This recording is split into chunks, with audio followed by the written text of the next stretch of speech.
નો મતલબ શર્ટ એટલે ષટકોણ તો 6 એ 6 જે સાઈડ છે ને એ સરખી છે. આની લેન્થ અને આની લેન્થ આ બંને એકદમ સેમ છે. આ ષટકોણ છે. આ તો ચોરસ છે જ આપણી જોડે, જે આપણને ખબર છે કે ચોરસ ચારે બાજુથી સરખું હોય.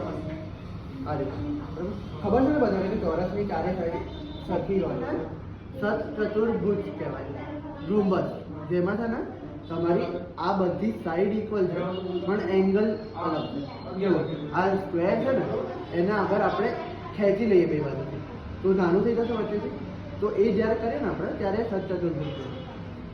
એ તમે આગળ હજી જશો ને 7મા 8માં તમને આ ખબર પડશે કે આ રૂમ્બસ કઈ રીતના બને. પણ આપણે અત્યારે એટલું જોઈ શકીએ છીએ કે ચારે સાઈડ ઇક્વલ હશે પણ એ સ્ક્વેરથી એંગલ નાનું થઈ જશે.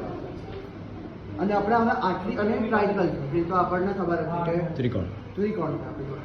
તો આપણે આટલી બધી વસ્તુઓથી આપણના મનમાં જે આવે ને એ આપણે બની શકીએ. જેમ કે જો આવી રીતના આપણે એક ફૂલ બનાવવું છે તો આ ફૂલને આપણે જો 6 સ્ક્વેરથી બનાવી શકીશું અને એક ષટકોણ વચ્ચે, બરાબર. અને પછી આપણે આ ષટકોણ લીધું બધે, હા, અને 6 સ્ક્વેર લઈ લીધા. પછી એ 6 એ 6 સ્ક્વેરને એક એક સાઈડ પર મૂકી દો આમ કરીને. બધાને આવડી ગયું એ બનાવતા? બસ સરસ. હવે આપણે એની દાંડી બનાવીશું ફૂલની. તો એના માટે તમે આવા રૂમ્બસ લઈ લો, બંધી રહે એમ. તમે એકને બીજા જોડે, એક ખૂણાને બીજા ખૂણા જોડે લિંક કરતા શીખવા.